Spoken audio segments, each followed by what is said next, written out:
Mommy, I'm getting cold. I know, sweetheart, I know. I just want to go to sleep. No, stay awake just another hour. It will be sunny soon. But I can already see the sun coming out. It all started a few months ago when my family decided to go on a family road trip on an Alaskan tour.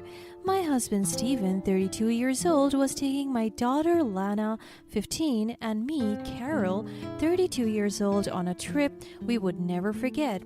It started out fantastic as we took a cruise around the state, staring into the amazing lights and scenery.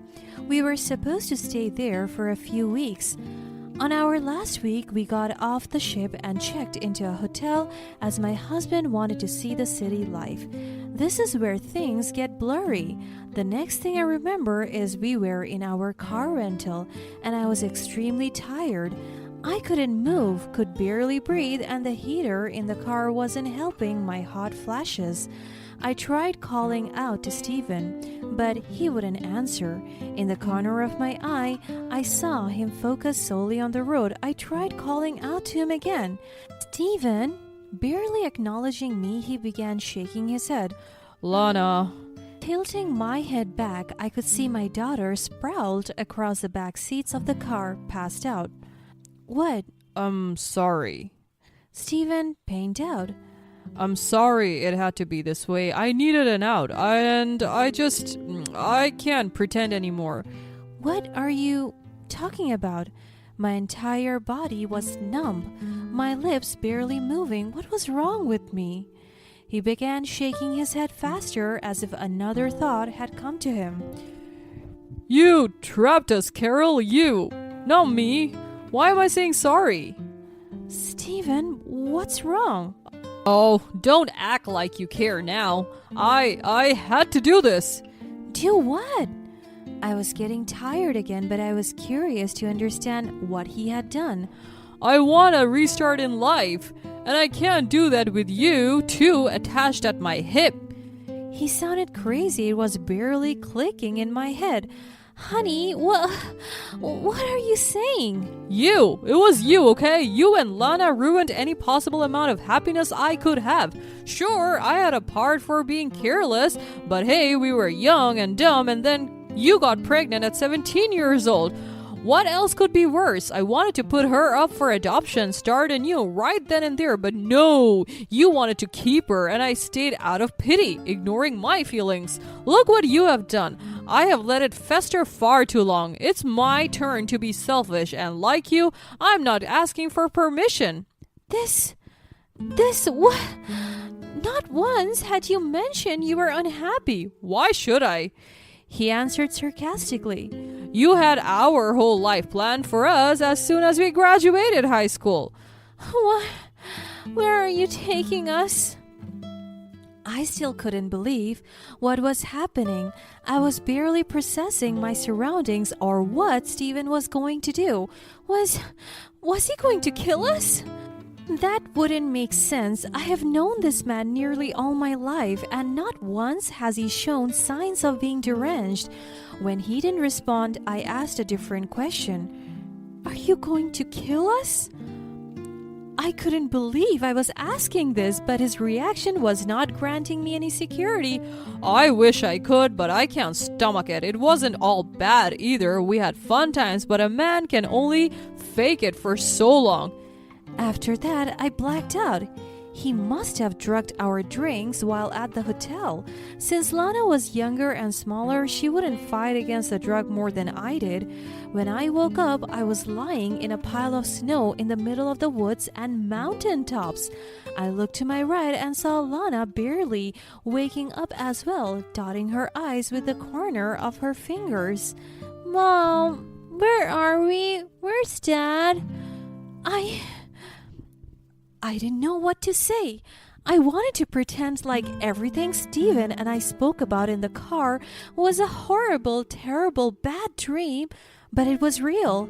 I wanted to cry, to sob my eyes out of anger, sadness, and frustration, but I had to remind myself that I had to stay strong for her, for us to survive.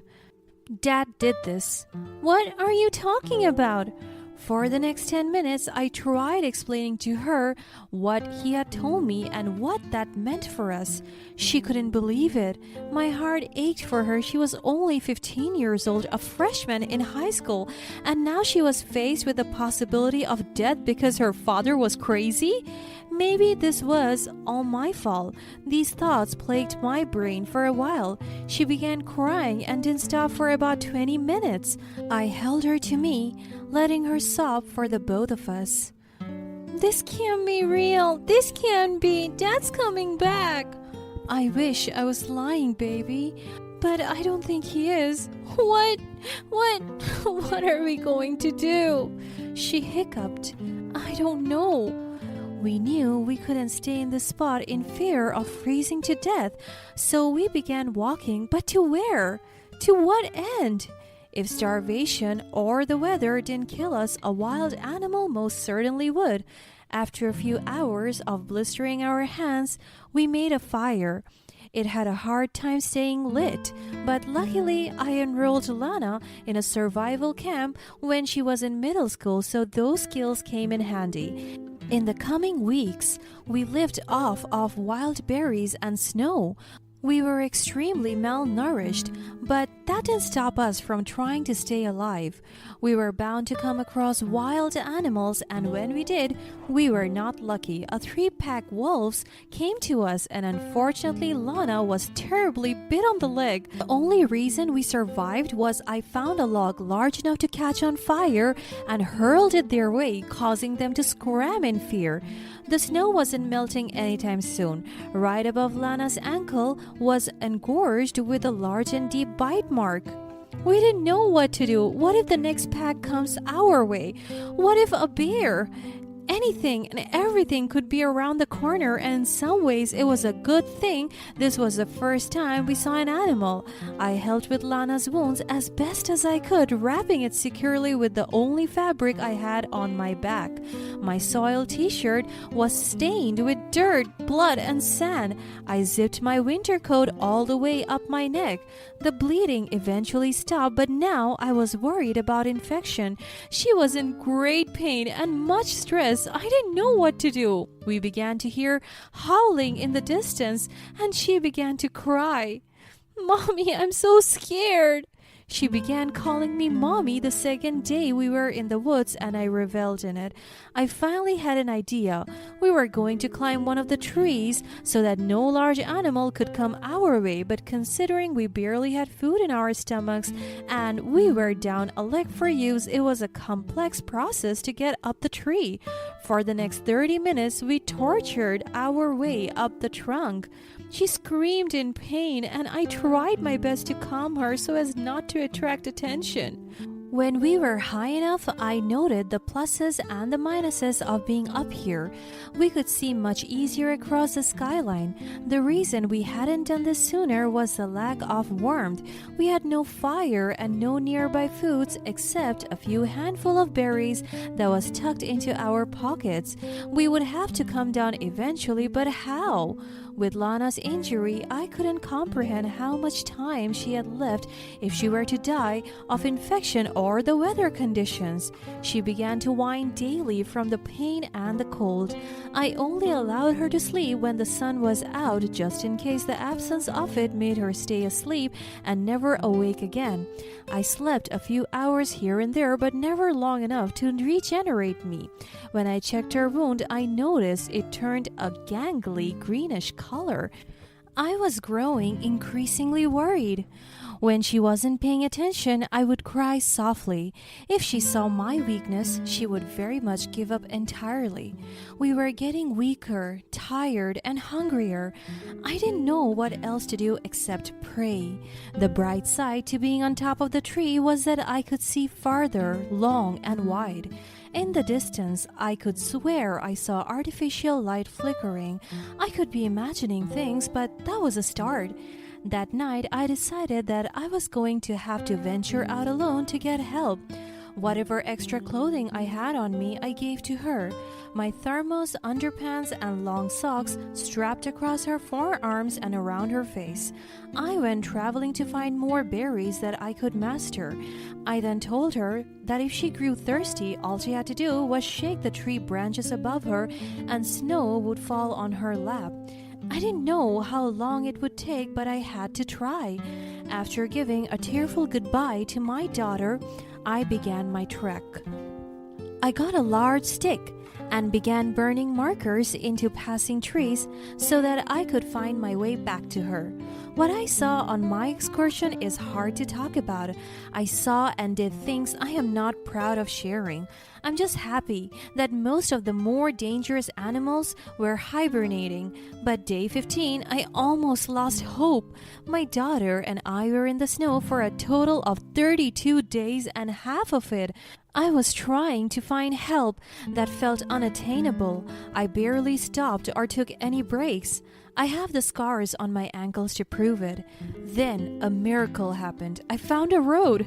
I nearly screamed in happiness. I didn't know when the next car would come, so I began walking one way. It took a few hours, but I found headlights. I cried in hysteria, barely able to form words. The couple helped me up, as at this point I had collapsed on the floor. They sat me in their car and tried driving off. But I told them I also had a daughter in the woods and that we had to stay and call the police to get her. There was no time for questioning, as I honestly didn't even know if she was still alive. They did as I asked, and in an hour or so, a squad of police and a helicopter came to our aid. I wish I could say it was easy to spot her, but it wasn't. It took an additional 3 days to find her. By the time we got to her, she was barely breathing. They were able to save her successfully, but there was a cost. Lana lost her leg due to the infection. She uses a prosthetic leg now. After getting to the hospital and her surgery went successful, it was time for questioning. I didn't know where to begin, so I spilled whatever would catch. I shared everything I knew about Steven and how we got to the woods. I soon discovered that he had gone missing at the same time as us. Allegedly, he never came home, so our entire family thought we were all dead. I couldn't believe it. He must be hiding and changed his name or something. It took months to find him, but when we did, I knew what I was going to do. He was no longer in America, nor was his name Steven. David lived in Australia, and he was getting married very soon to a beautiful young woman. After the legal team of America organized with Australia, we had a chance to get him. They had to be quick and quiet about it, as he could easily slip away again. While working on the case, I became close with the detective Seth on the scene. I had one favor to ask him. Let me be there. I don't know if that's possible. Please. I want to look into his eyes when I ruin the future he dreamt of. Leaving his daughter and wife dead for a month in the snowy nights and then running across the country to get married? He deserves humiliation. He sat there a second, staring at his cup of coffee before turning to his computer to type away. Lana and I began getting ready to travel once again. We hadn't ridden a plane since coming back home from Alaska. She was nervous to see her father face to face again. I didn't blame her, but she was the strongest teenager I have met yet. When we got to Australia, Seth informed me of the plan. The wedding was happening in the afternoon and the police were going to surround the building. We would enter right before they would come in and arrest him. I am getting nervous now, but I couldn't show it with Lana by my side. We dressed in all black dresses symbolizing the death of our family. When we got to the venue, I squeezed my daughter's hand, giving her a smile of encouragement. I opened the door to the chapel. The people sitting looked behind them, eyes drawn in confusion. Stephen and his bride were too preoccupied to look along with the marriage officiant.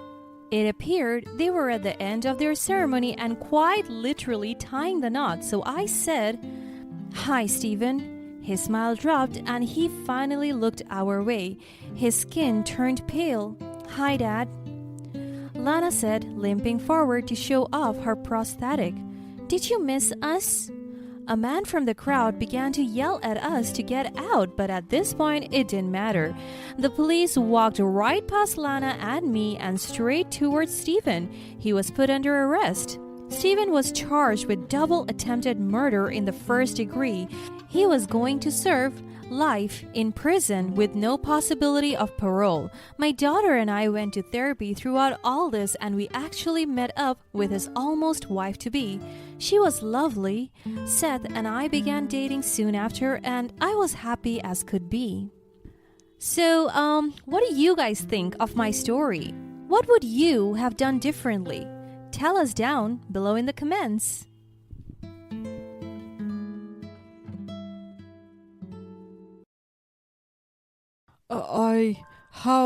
I'm a teacher. So?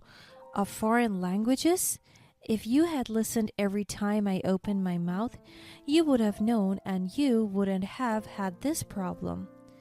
Hello, I'm Audrey, a teacher responsible for not one, not two, but a whopping 15 sections, each brimming with around 40 students.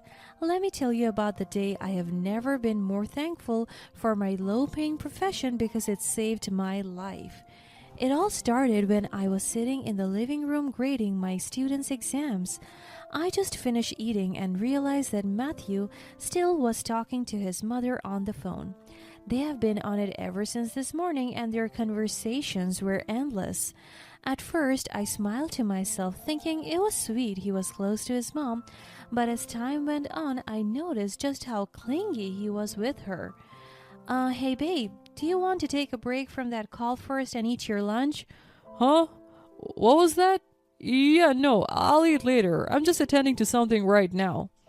I sighed inwardly, feeling disappointed at my husband's actions. It wasn't the first time he had brushed off my attempt to connect with him. I knew his relationship with his mother was important, but sometimes it felt like I was competing for his attention. I often find myself holding back from sharing my thoughts and experiences with him, knowing that he wouldn't fully understand. I couldn't help but wonder why he was so focused on that he is now unable to show genuine interest in my life. It felt like I was talking to a child that misses his mother too much instead of a husband. As the weeks passed, I couldn't shake the feeling of being sidelined in Matthew's life. It seems like his world revolved around his mother and his interests, leaving little room for me and our family. The strain on our relationship was becoming more and more evident, and I couldn't help but wonder about its impact on our child, Ali. Like when I received an invitation from our child's school for an award ceremony where they were going to be recognized for their academic achievements. Hey Matthew, the school is having an award ceremony for our child. Our daughter is getting a medal for her hard work. Yeah, wow, that's great, I guess. I know, Ellie is very excited about it, and it would mean the world to her if we come and support her. It's going to be tomorrow at 6 p.m. at Starlight Ballroom. Okay, noted. He glanced up briefly, but then his attention returned to his phone. I doubt he actually heard the details of the event, and I don't think he will actually make an appearance. The day came, and I was right. He didn't come. I couldn't believe how he would miss such an important milestone in our child's life. I knew how much our child had been looking forward to having us there. I couldn't erase my memory of the look on Allie's face as she cried when she realized her father is nowhere to be found. When her name was called to the stage, she proudly walked up to receive her award, but as she stood there, looking out onto the crowd, there was disappointment in her eyes. I wanted to hold her close after, but I knew I couldn't fill the void of her father's absence. Mom, where's Dad? I want to show him my award. Why isn't he here? I honestly don't know, sweetheart. I told him all the details. Maybe he had some emergency to attend to. I'm so sorry, honey. Ali nodded and went silent. I could see the hurt in her eyes. I don't know what's the important thing that Matthew had been exerting all his time and energy for. Every time I see him, he's always on his phone, still talking to his mother about something I have no knowledge about. There was also that one evening when we sat down for dinner, the lights suddenly went out. I let out a frustrated sigh as I fumbled around the darkness, searching for candles and matches. Matthew, did you remember to pay the electricity bill? I told you before how the due date for our bills was near, and they may cut it off if we didn't pay on time. Oh, right. I'll take care of it tomorrow. Just be quiet because my mother's on the phone. I rolled my eyes at Matthew's habit of neglecting responsibilities. No matter how many times I remind him, this is becoming a major source of frustration for me. The following day, as I prepared to take a shower, I turned on the water only to find out there was none. Matthew, did you forget the water bill too? How many times do I have to remind you about our bill's due dates? We have discussed this behavior of yours too many times. When will you listen? Oops, my bad. Totally my fault. Matthew's lack of concern was unbelievable. How could he be so careless about such basic responsibilities? It was like he lived in his own little world, oblivious to the consequences of his actions on our daily lives. If you think his irresponsibility ended there, you're wrong. Oh, how I wish it ended there. But then one afternoon, as I returned home from work, I noticed an eerie silence in the house. Our fish tank, which usually provided a calming background noise, was oddly quiet. My heart sank as I approached the tank and saw our beloved pet fish floating lifelessly on the surface. No, no, no, Matthew, I told you to feed the fish before we left the house. Oh, I forgot. Did you even remind me? I told you to remind me. I did countless times. Our poor fish had paid the price for his negligence once again. It may seem like a small thing for some, but it was another example of his inattentiveness and absent-mindedness that took away his ability to take responsibility and take care of the things and people that matter to us. He's always just looking at us with nonchalant eyes as if we were the least of his priority and we were at the bottom of his list of concerns.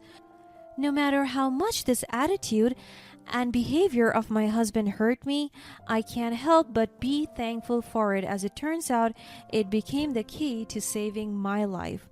One evening, as I was finishing up some work at home, Matthew approached me with a serious expression on his face.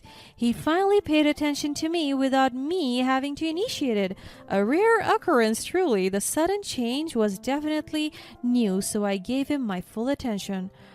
Hey, Audrey, my mother is coming over tomorrow to talk to you about something important.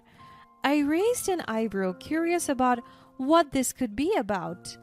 Is this finally the time he's going to let me on what his mother and he has been talking about? Is he finally sharing the details of their lengthy conversations that I felt so out of place of? Just remember, try your hardest to listen to what she says, okay? And do as she says. She loathes disrespect and she can be extremely scary when she's upset. Trust me, I've seen that side of her and let me tell you, it's not pretty. That's a bit weird, Matthew. I don't understand why I need to listen to everything she says. I'm an adult, not a child.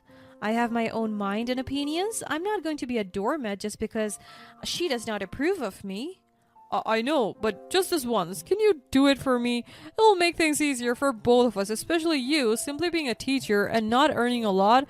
My mother already looks down on you hard. Can you really effort to get on her bad side? No, right? Now obey. His words stung and it was highly offensive. I felt frustrated and hurt, but I couldn't do anything but suppress it. I didn't want to cause unnecessary family drama or tension between us three. Besides, it wouldn't kill me if I did it for both of them just this one time. Reluctantly, I agreed, but deep down, I couldn't shake the feeling that something wasn't right. Why do I have to appease his mother and silence my own feelings and values? The next day, as Claire arrived, I greeted her politely and tried to be as accommodating as possible. She had a stern expression and I could feel her scrutinizing me as we talked. She began talking about various things from family matters to her expectations of the future. As I listened, I couldn't help but feel like I was being judged and assessed. It was as if she was testing me to see if I was worthy of her son, but like she's already made up her mind about it. As we sat in the living room, I noticed Matthew heading to the kitchen to prepare some tea. I tried to cater to a typical mother-in-law standard, which is a woman who's great in the kitchen and assists her husband with everything. So I thought of offering Matthew some help, but before I could stand, Claire sternly insisted that I remain seated. I was going to help Matthew with the tea. No need. Sit back down. He's a grown man. He doesn't need any petty help. It's just tea after all, darling. It was odd, but I complied with her request, not wanting her to feel disrespected. When Matthew returned with the tea, they both began speaking in broken Spanish. Sí, seguro veneno su. I grew pale with fear, not because they were speaking a foreign language that I couldn't understand. I understand them perfectly, but because of what they said. Claire asked if Matthew already mixed it in the tea, and Matthew replied that he already did and that he was sure it will poison me. This was so alarming and sent shivers down my spine. Is this why they have been on the phone 24/7 every day of the week? This was what they have been talking about, they have been planning about? I am so disappointed in myself for not knowing better and letting this slide before. I took a deep breath, trying to steady my nerves. My mind raced with thoughts. I knew I had to be cautious and play along as if I understood nothing. It was as if my knowledge of Spanish had become my secret weapon, giving me an advantage in this dangerous situation. Every fiber of me urged me to protect myself from their deceitful plot. I didn't know you guys can speak Spanish. Oh, yeah, we can. Didn't I tell you that before? I must have. You should have been paying more attention to what I said to you, Audrey. He's the one to talk, and he never told me, by the way. Terrible lie. Anyway, my mother just asked if the tea tastes good, and I said, of course, they are. Do you want to take a sip? Actually, I'll have it later. I'm not in the mood for tea right now. What's the matter with you? Just drink it. It's not a big deal. We continued to talk. My mother-in-law and husband kept glancing at the tea, evidently growing more and more impatient with my refusal to drink the tea. Te beberásla. Te beberásla. Claire commanded Matthew to make me drink the tea. Oh, hey, my mother's feeling disrespected. She thinks you're a bad wife for not drinking the tea I made. Go ahead. Te lo bebecía, Lalo. Claire said she will make him drink the poisonous tea if I didn't drink it. Out of panic, that's when Matthew succumbed to extreme measures. Honestly, with that threat, I can't blame how he reacted. Matthew took a cup of tea and brought it nearer to my face. He used his other hand to pry my closed mouth so I would ingest the drink. I smacked the tea away, the cup breaking into fragments on the floor. Hablo español. I shouted that I speak Spanish. Claire and Matthew froze, their faces turning pale as the reality of their mistakes dawned on them. How? I'm a teacher. So? Of foreign languages. If you had listened every time I opened my mouth, you would have known and you wouldn't have had this problem. Claire and Matthew exchanged guilty glances, realizing the severity of their actions. I had outsmarted them using my profession to turn the tables on their dangerous plan. They had underestimated me, assuming I was oblivious of their schemes. But now their secret was out in the open. What? You must have misunderstood. Our accents were terrible. We didn't do anything. Here, I'll prove it to you. Matthew has always been terrible under pressure. So desperate to prove their innocence, he absent-mindedly poured poison tea into his cup and drank it. Matthew, what are you doing? That's poisoned. Claire smacked the cup away from his mouth, but she was too late since the cup is now empty. See? By the way, you both would fail if you were in my class. Next time you plan to poison someone, don't rely on Google Translate for your little schemes. Your Spanish was terrible. With that, I walked away, leaving Claire and Matthew to confront the consequences of their actions. I knew that I had to protect myself and put an end to their toxic behavior. From that moment on, I prioritized my own well-being and stand up against anyone who tried to take advantage of me. I found my voice as I used a different language, and I wouldn't let anyone silence it again. As the days passed, Matthew's health deteriorated rapidly, and he was rushed to the hospital after experiencing severe symptoms from ingesting the poison tea. In the hospital, Claire was beside her son, filled with guilt and worry about how their plan backfired. Matthew eventually recovered from the ordeal, but our relationship was irreparably damaged. I couldn't forgive him for what he had done, and I knew it was time to let go and move on.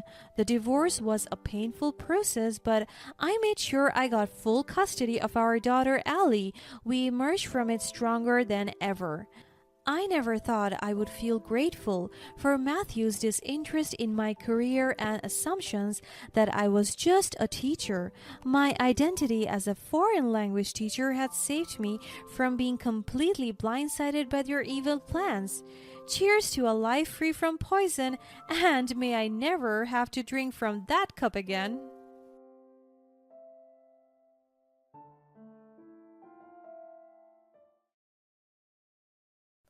That's just excuses. Don't be deceived by those. She's really dumb. She didn't even finish college. Really? She's dumb? Well, she wasn't when she was working with me to build a school. What? What are you talking about? She's worked with you before?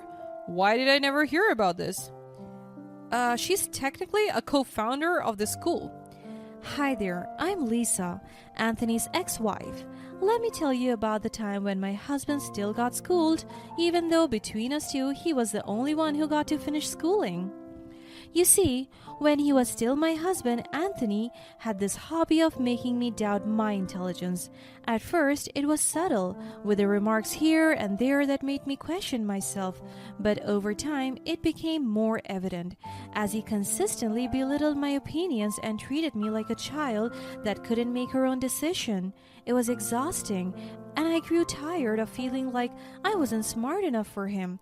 It seemed like no matter what I did, I couldn't escape the feeling that I wasn't good enough in his eyes. As I sat down with a heavy heart, I recalled all the times Anthony made me doubt myself. It wasn't just one or two isolated incidents. There were countless moments when his words chipped away at my confidence. I remember the time we were at a family gathering at Anthony's parents' house, discussing a recent news event. He simply rolled his eyes and chuckled as he dismissed my opinions as naive and uninformed. Oh, Lisa, you always have the most naive views on things. You should really educate yourself more before speaking and hope that one day you can actually contribute something valuable to the conversation. Feeling frustrated and hurt, I tried to stand my ground. My views are based on my understanding of the situation. I may not have all the facts, but that doesn't mean my opinion is invalid. But Anthony's condescending tone and his family's nods of agreement made me feel like an outsider among them. Then there was also that time when we tackled some home repairs together, as I suggested a solution to fix a leaky faucet that's been making our water bill more expensive. Anthony smirked and shook his head. That's not how it's done, Lisa. Let me handle this. I think this is too complicated for your brain. I felt a mix of frustration and anger bubbling inside me. I wasn't a home repair expert, but I know I am at least capable of learning and helping. I can't handle it? Just show me what to do and I'll follow your lead. He reluctantly showed me how to fix the faucet, but his demeaning attitude, acting disappointed with my every move, made the experience far from enjoyable. One particular incident stood out vividly in my mind. It was when I mentioned that I was considering going back to school to finish my degree. I saw skepticism in his eyes. Do you really think you can handle college after all these years? It's not as easy as you think. I'm not even sure if you're cut out for that. It's a competitive field and you need to be really smart and driven to succeed. It didn't take me long to realize that Anthony's constant belittling was rooted in the fact that I hadn't finished college. He knew that I had left my studies due to personal circumstances, but instead of being understanding, he used it as ammunition to make me feel inferior. I couldn't help but feel constantly judged for a choice I had to make years ago, one that has shaped me into a strong and capable person I am today. I had built a successful career and created a loving home for our daughter, but Anthony's attitude seemed to undermine all of that. As I mastered the courage to have that difficult conversation with Anthony, life had a cruel way of intervening. Before I could confront him about his hurtful behavior, I received a shocking revelation. Anthony had already left me for another woman. It was midnight when it happened. Anthony had just walked through the door looking disheveled and guilty. It was evident that he had just come from spending time with someone else, and my heart sank as the pieces started to fall into place. Anthony, where have you been? Why did you come home so late looking like you just did the deed with someone else? Anthony tried to avoid my gaze. Look, it's not what you think. I can explain. Sure, go ahead and explain it then. I'm listening. It's so complicated. I was just... You were what? Actually, you know what? I'm not even going to try and lie about it. This is my chance to break up with you. I'm cheating on you with someone else. What? I said what I said, Lisa. Don't make this harder than it has to be. I'll pack up my things and leave tomorrow. People break up, it's natural. Let's all be mature about this. Are you serious about this? This is all so sudden and you don't even look affected for one bit, not one remorse? What about our daughter? Don't you care about her? I can't just stay with you just for her. It won't be fair to any of us. I didn't even plan for this to happen. I just can't deny my feelings anymore. This woman that I'm now sleeping with, she is just so intelligent, ambitious, and beautiful. She challenges me and she can keep up with me, unlike you. I was so offended by the fact that he would even list down the things he loves about her like a teenager describing his first crush to his mother. I felt so hurt and angry about how he could be this insensitive and disrespectful. All right, Anthony, I don't need to hear all the details. If you want to be with her, then so be it. Just go. At first, the news left me devastated and heartbroken. I couldn't help but wonder if all his belittling comments were about this other woman. Did he compare me to her constantly? Did he feel embarrassed to be with someone who hadn't finished college while she was accomplished and intelligent? It felt like my worth had been reduced to a simple educational qualification. But as days turned into weeks, something inside me shifted. I realized that his leaving wasn't a reflection of my worth or intelligence. It was about his insecurities and the flaws in our relationship. In a way, his departure was a wake-up call for me. It made me see that I deserved better, someone who loved and respected me for who I was without judgment or comparison. Still, I couldn't shake the nagging feeling in the back of my mind. While I firmly believe that educational attainment doesn't define a person's worth, I couldn't ignore the societal pressures and biases that still existed. I knew that in the real world, there might be people who would judge my daughter just as Anthony judged me. It would hurt me to witness my own daughter be bullied by other men based on superficial measures like education. Because of this, I vowed to provide my daughter with every opportunity to succeed and flourish. I wanted to equip her with the tools to face the world confidently, no matter what challenges came her way. Enrolling her in the most prestigious school became my mission. I wanted to give her a head start in life and empower her to believe in herself and her capabilities. As I researched the top schools in the area, I knew that it wouldn't be an easy journey. The competition was fierce and there was no guarantees of acceptance, but I was determined to do whatever it took to give my daughter the best chance possible. As the day for my daughter's Dia's school enrollment interviews approached, I couldn't help but feel a mix of excitement and anxiety. As I arrived at the prestigious school, I clutched Dia's hand tightly. Entering the school, my heart skipped a beat when I spotted Anthony in the distance. He was with his new wife and their child, the one he had chosen over our life together. Seeing them together brought back a flood of emotions, and I couldn't help but feel sadness in my heart. Anthony boldly approached us and acted like nothing ever happened between us. Oh, hey, what are you doing here? Are you lost? Don't even bother to get an interview because you'll just be wasting your time. You wouldn't get in. This is for smart people, you know.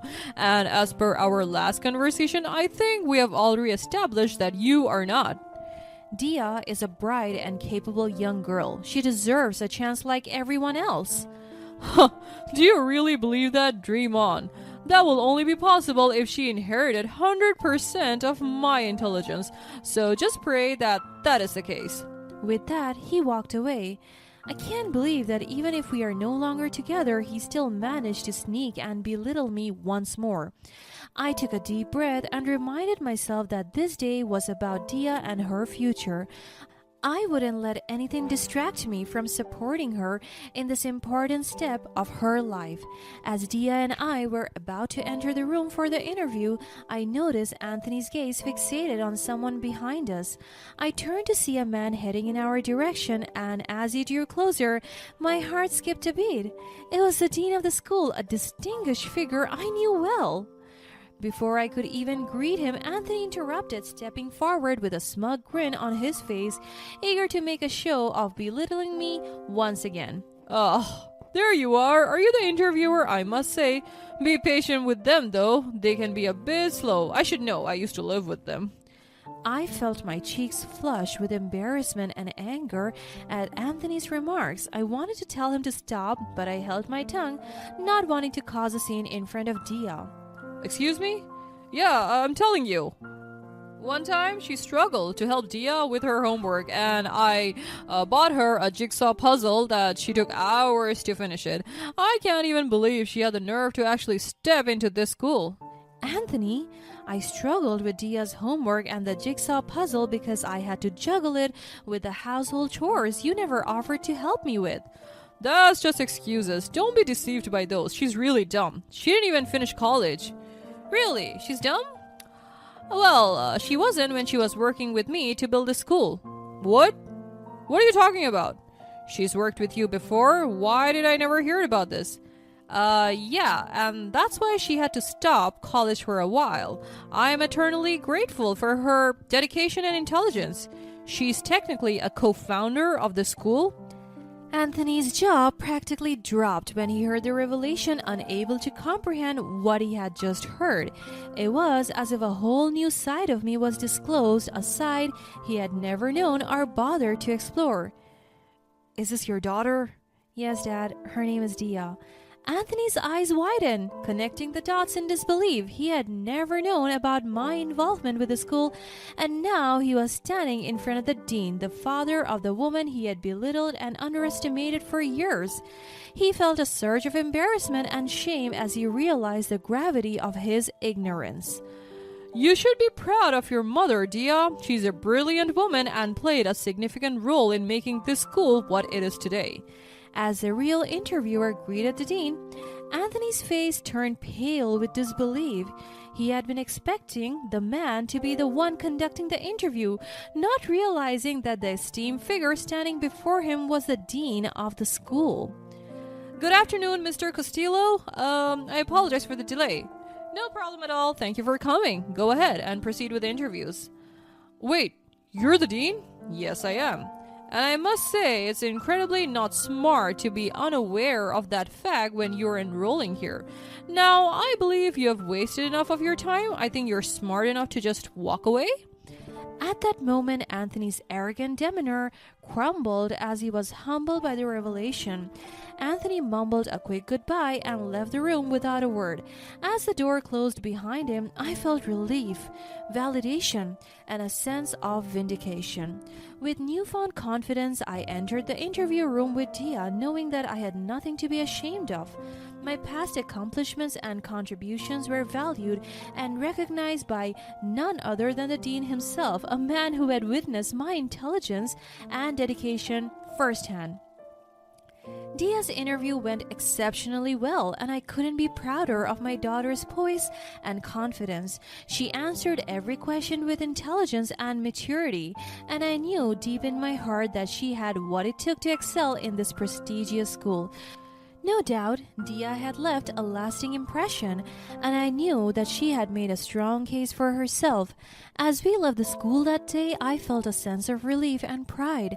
Anthony's attempts to undermine us had failed, and Dia had proven her worth all on her own. A few days later, we received the news we had been waiting for. Dia was accepted into a prestigious school. The joy and pride in her eyes were enough to drown out all of Anthony's hurtful comments. Dia had proven that she was more than capable, and I couldn't have been happier for her. I realized it didn't matter what Anthony or anyone else thought of us. We didn't need his approval or validation. What mattered was our belief in ourselves and our ability to rise above the negativity. As for Anthony, his words had lost their power over me. It was also too late when he realized that not only did his words and actions fail to sabotage Dia's chances, but he had also potentially hindered his own child's success. The encounter with the dean had not only exposed his ignorance, but also shattered the illusion he had created for himself. Turns out, life's enrollment interview had a surprise twist, and it wasn't just Dia who aced it, but karma too. Better luck next enrollment, I guess.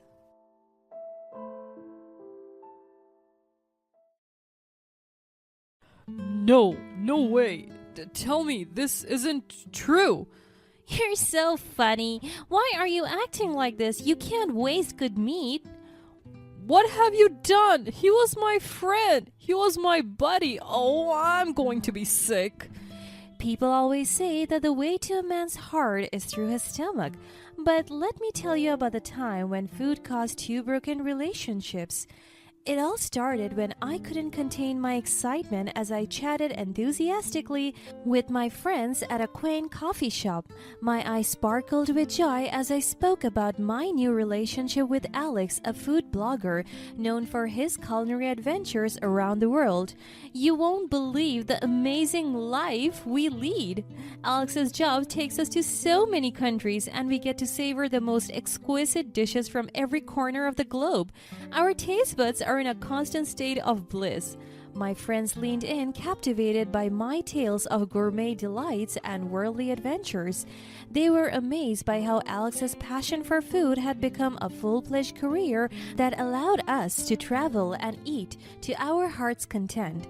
Alex is such a food enthusiast that he even started a YouTube channel where he shares his food journeys. His followers, including me of course, can't get enough of his reviews and mouth-watering recipes. As I shared more about our extraordinary life together, I couldn't help but mention Alex's charming little pet rabbit that had become a constant companion to Alex and me. You won't believe how adorable it is. Alex's pet rabbit named Bun Bun accompanies him on his adventures, and Bun Bun has quite a refined palate too. We often joke that the rabbit is like a food taster, sniffing out the best dishes wherever we go. Bun Bun rates the food they eat. That's so adorable. This Alex guy sounds like the perfect guy. He truly is. I'm so lucky. He is such a cutie little foodie. Oh, does Alex do all the cooking then? Not always. He's the food expert, of course, but sometimes he's too tired to cook, so he needs something to eat quickly, so I do it for him.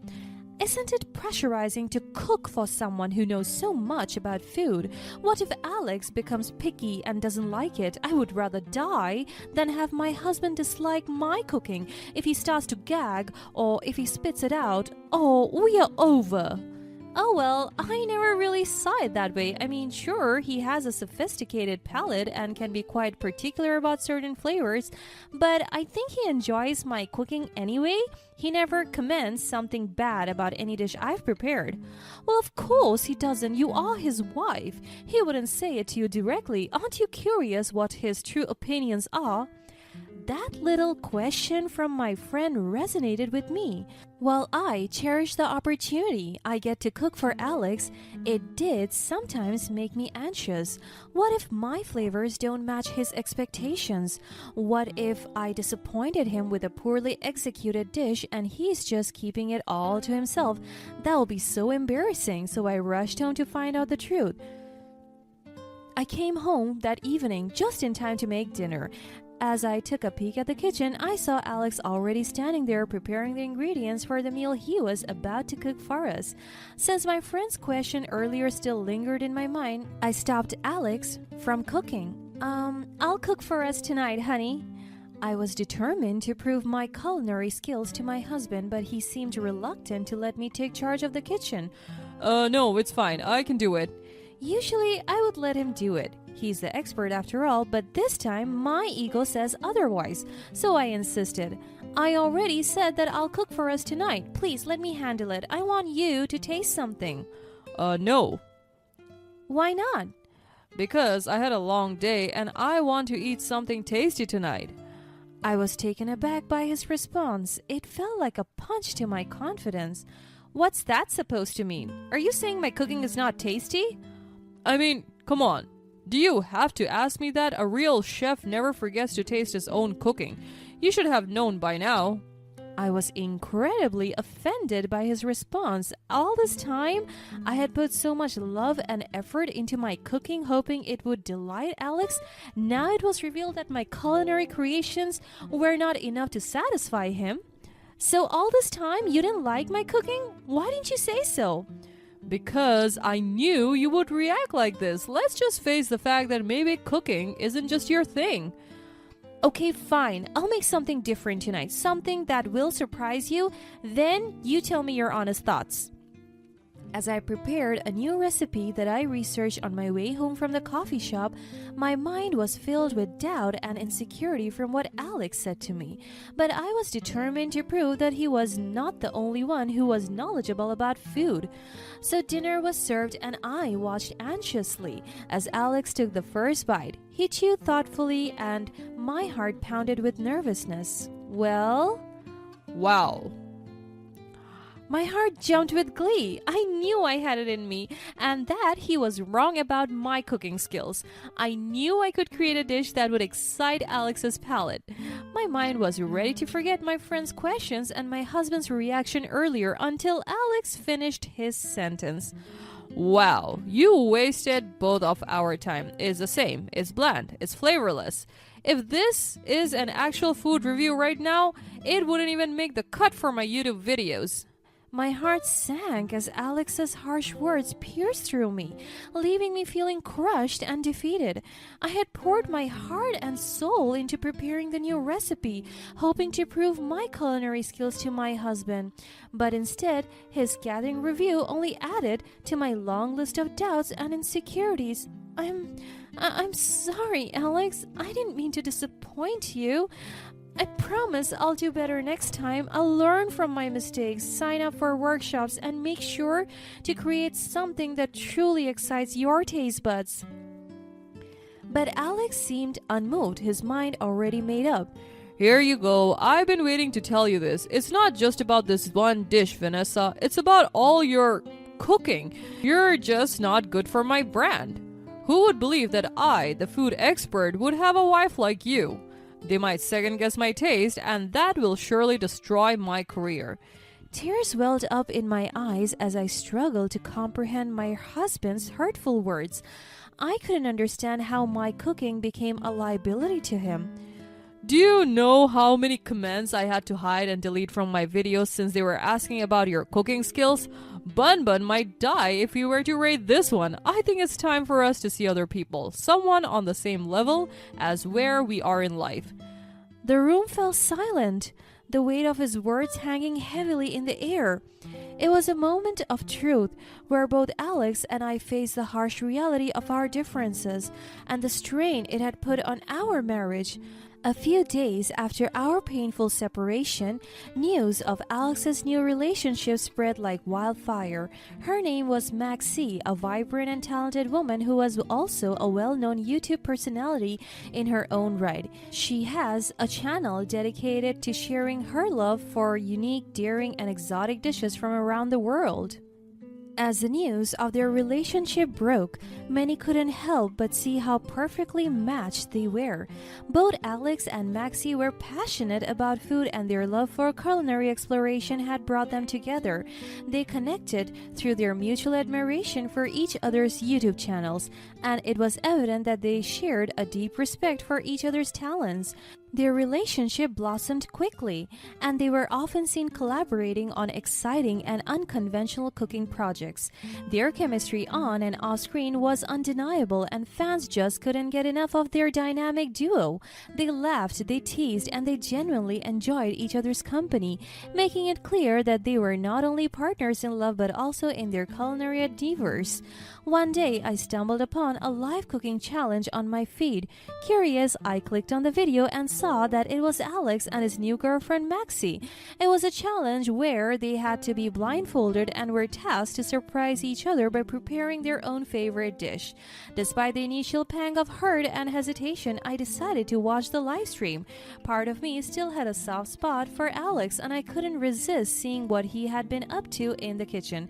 Plus, I have to admit that I was a little curious about the new love of his life, Maxie. The challenge began with Maxie blindfolded, seemingly confident and playful as she tasted the dish Alex prepared for her.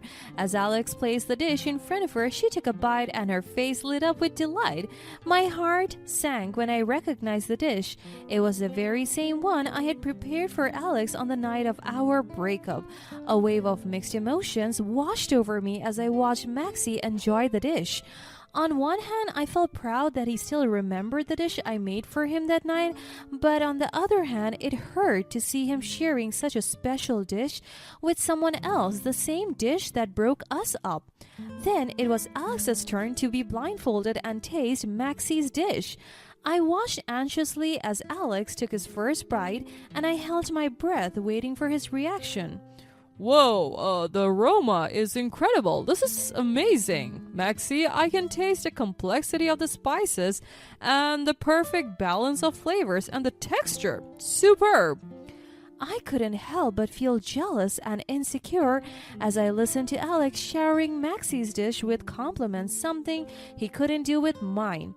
You know, I have traveled to hundreds of countries and tasted thousands of their best dishes, but this is nothing I have ever had before. Well done, my love.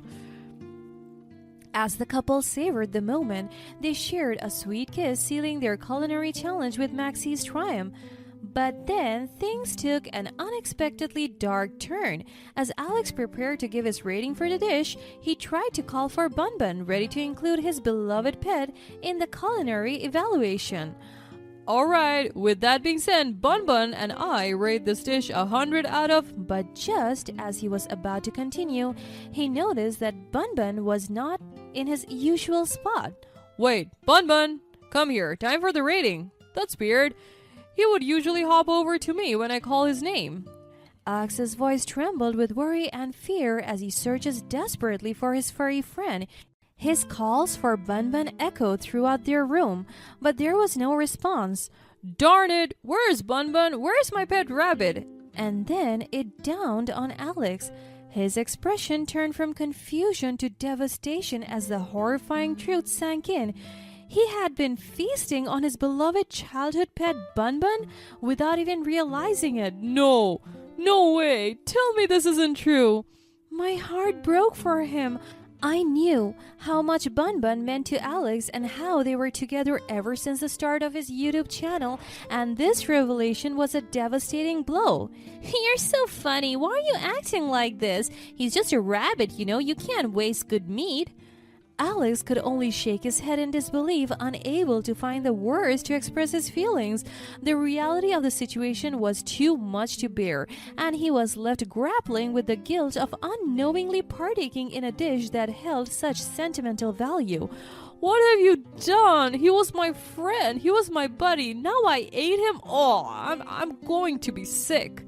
What's the big deal? You were feasting on it earlier like you were deprived of food and water for days. You even showered the meal with lots of compliments, and now you're going to switch up?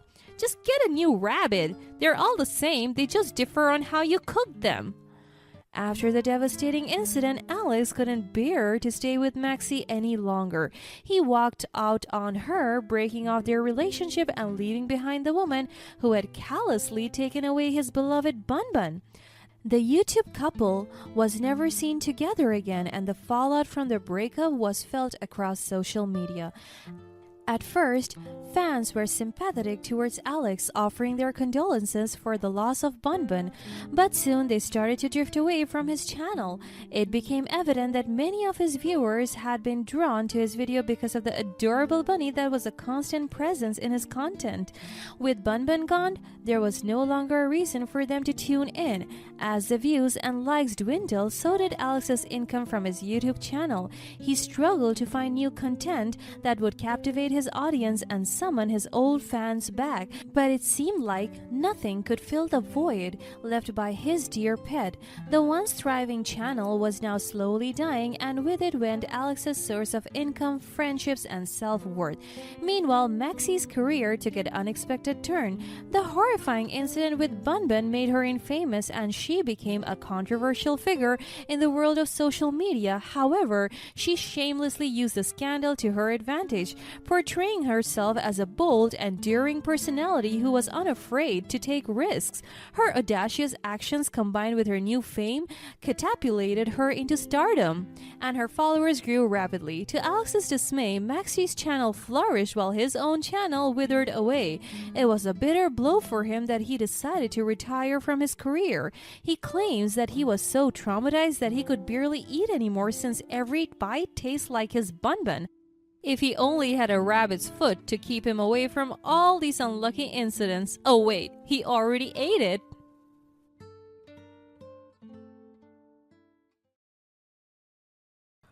Mom, what did you do? I destroyed everything, Angelo. Your precious house is in shambles. This is what happens when you choose that witch over me. Let's see, if you would still want to stay here now that everything's in pieces. Now will you come to visit me? There's nothing to see here anymore. Mom, listen to me. You need to get out of here immediately. Hello, I'm Billo. My husband Angelo and I just bought a new house in a new city. But because of what my mother-in-law did, I think we're not the only ones who are going to move out. Moving to a new city with Angelo was both exciting and liberating. Our decision to find a fresh start in a different place was fueled by our desire to escape the constant interference of my mother-in-law Hazel. Our old house had been marred by her unannounced visit and relentless critiques, making it difficult for us to enjoy the peace and privacy we craved. In our old house, Hazel's unexpected visits were like a never-ending nightmare. It didn't matter what time of the day it was or what we were doing, she would just show up unannounced and make herself at home. I vividly remember one particular occasion when she barged in while we were having a relaxing afternoon on the couch. Knock, knock. Angelo and I exchanged a quick glance, knowing that Hazel never bothered to wait for an invitation. Oh, nothing. I just thought I would drop by to see how you're managing this hazardous place that blocks out the natural flow of energy. I bit my tongue, not wanting to engage in an argument. Our house was fine, but Hazel always found something to criticize. We're doing just fine, Mom. Thanks for your concern. Can we help you with anything? Ignoring her son's response, she continued her inspection, pointing out every flaw she could find. Look at this mess. The layout is all wrong, and don't even get me started on this color choice. It's just plain ugly. Did you even consult an architect and an interior designer for this? Actually, Angelo and I really like the layout and colors. It suits our taste perfectly, and we spent months discussing its details. You should have asked for my advice first before buying this place. I could have helped you find something better. Oh, and everything's so dirty. Have you even cleaned properly? How could you live with such filth? You might as well be homeless. Actually, we just finished cleaning before you arrived. It's spotless. My mother-in-law seemed determined to find fault in everything. We just couldn't wait for all of her ramblings to be over. After what felt like an eternity, she finally decided to take her leave. Well, I'll be going now. Make sure you take my advice and fix all the problems I pointed out. Hazel's nosy, intrusive, and constant presence persisted to the point that our neighbors who witnessed her frequent appearance started to speculate about her relationship with Angelo and about the current burglary incidents. One day, as I chatted with our friendly neighbor, Mrs. Thompson, she hesitated before sharing some gossip. Bella, I don't want to pry or stir up some non existent issue, but I've been seeing that woman around a lot lately. Is she involved with your husband? Oh, no, not at all. Well, she's always lurking around your house. I wonder if she's up to something bad. Yeah, and she's always eyeing your home. It's like she's trying to find something valuable to steal. Could she be the culprit of those burglary incidents? Oh, no, I don't think so. To be honest, Angelo and I know that behavior of hers all too well. Oh dear, that's so scary. Should we call the police? Oh, actually, that's Angelo's mother.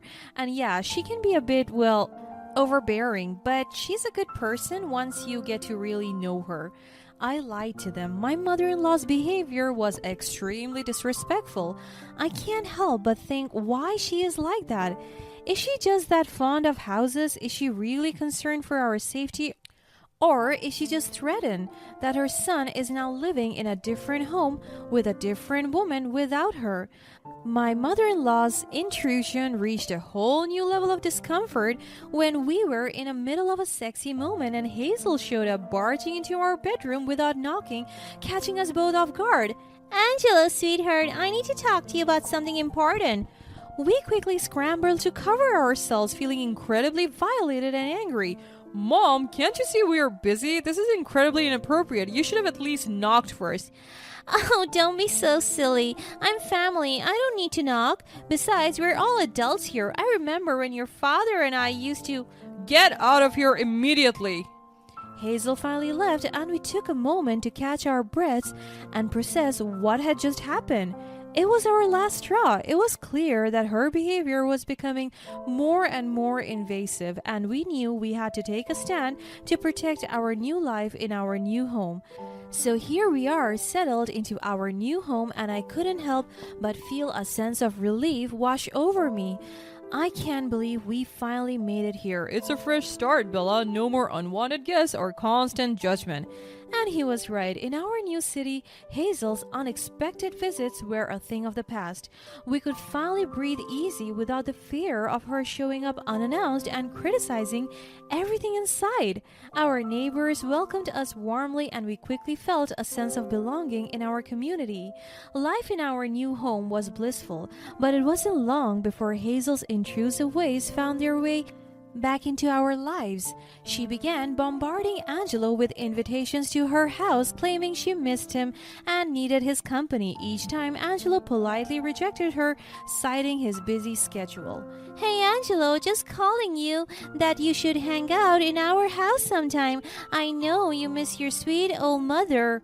Hey, Mom, I appreciate the invitations, but Bella and I are actually busy right now with something important, and it is taking up a lot of our time.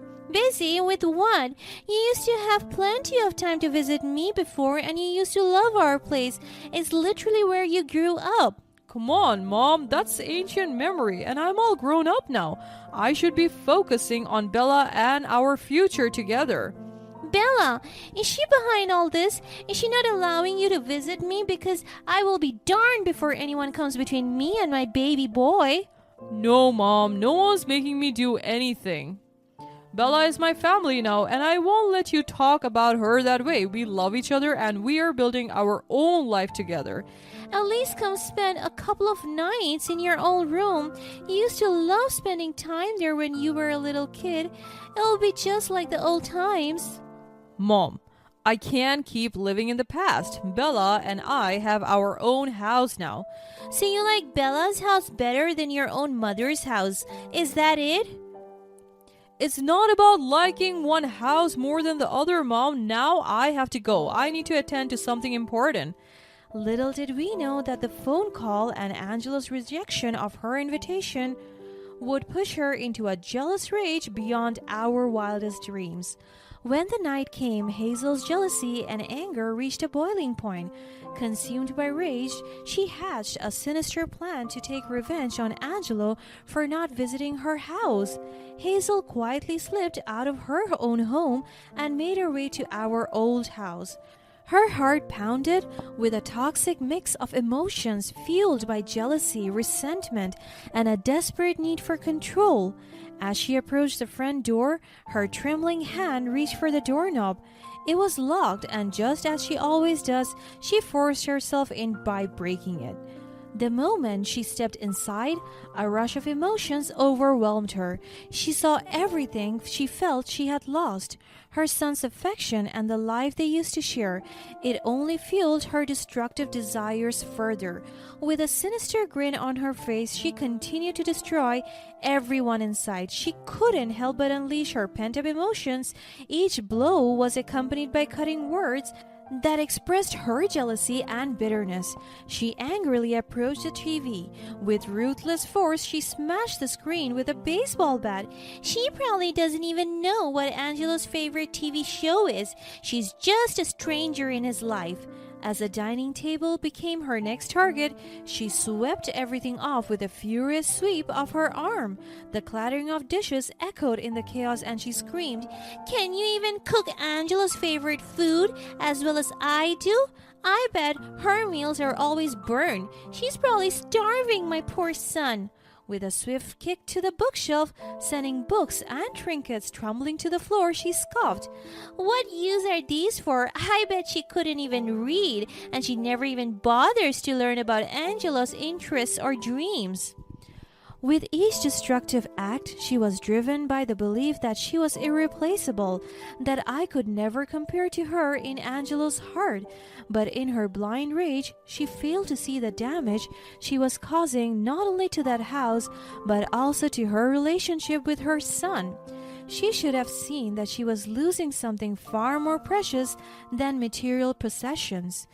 Meanwhile, in our new house, Angelo and I sat in our cozy living room, enjoying a peaceful evening together.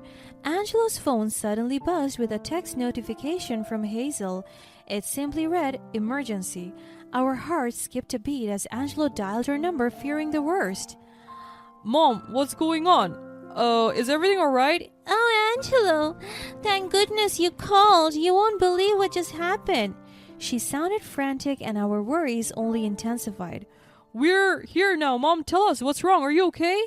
"Oh, I'm good, all right. But your house isn't. I did it, Angelo. I couldn't take it anymore. I showed you." Showed me what, Mom? What are you talking about? Our house? "I showed you how it feels when you go away from me and disobey your mother's request." She continued to film her surroundings, showing that everything inside is now broken. At first, we were confused since we were literally in our house that moment until the realization sank in. Mom, what did you do? "I destroyed everything, Angelo. Your precious house is in shambles. This is what happens when you choose that witch over me. Let's see if you would still want to stay here now that everything's in pieces. Now will you come visit me? There's nothing to see here anymore." Our hearts sank as we realized the extent of her rage and jealousy. We looked at each other with concern, sensing the tension in the air. Mom, you need to stop this right now. This is not the way to handle your emotions. "No, I won't stop. You need to see what you're doing to me, to us. I won't let that woman take you away from me." Mom, listen to me. You need to get out of there immediately. Oh, but I'm not done yet. There are still lots of areas I haven't thrashed. Not that it wasn't thrashed to begin with. This isn't our house anymore. We moved away a few months ago. We have a new home in a different city. What? What do you mean? We sold that to the mayor's daughter a few months ago. She paid us good money that we were able to buy this house we are currently staying in. You're going to be in big trouble if you don't leave that house immediately, Mom. Their security is uptight. But I thought you were still living here. We didn't tell you because we didn't want to upset you further. I know you wouldn't be able to accept it. Get out of there now. Hazel tried to fix some of the damage she had caused, but it was too late. The house was in shambles and there was no salvaging it. She panicked and attempted to make a run for it, but the mayor's daughter had already been watching Hazel's destructive rampage on her security cameras and had already called the police. As she tried to flee the scene, the sound of wailing police sirens pierced the air. Within moments, officers arrived at the scene, cornering her. Stop right there. I have been watching you on the CCTV all along. You're such a pathetic burglar. You're not going anywhere. Hazel froze in her tracks, her heart pounding as the reality of her actions sunk in. The mayor's daughter stormed towards her, her face a mix of fury and disbelief. Do you have any idea what you have done? This is a criminal act. You will be held accountable for every single piece of damage you caused. I didn't mean to. I thought it was still my son's house. So you were actually planning to destroy your son's house? How is that any better? And you dare to call yourself a mother? You know, when Angelo sold me the house, he was so sweet and kind. Very unlike you. The police approached the two with urgency, surrounding Hazel as they took control of the situation. She was placed in handcuffs and led away, her head hanging in shame. Ma'am, you're under arrest for vandalism and destruction of property. You have the right to remain silent. As she was escorted into the police car and taken to the police station, she left behind a trail of destruction and broken relationships. The mayor's daughter wasted no time in pressing charges and ensuring that Hazel would be held accountable for her destructive behavior. She was made to pay for every single piece of damage, the cost of which was substantial. As the day passed, Hazel remained in jail, facing the consequences of her behavior.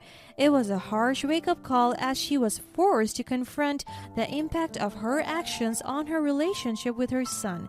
And so, as the dust settled and the shattered glass was replaced, one thing was certain: nothing could ever repair the damage done to the mother-son bond they had.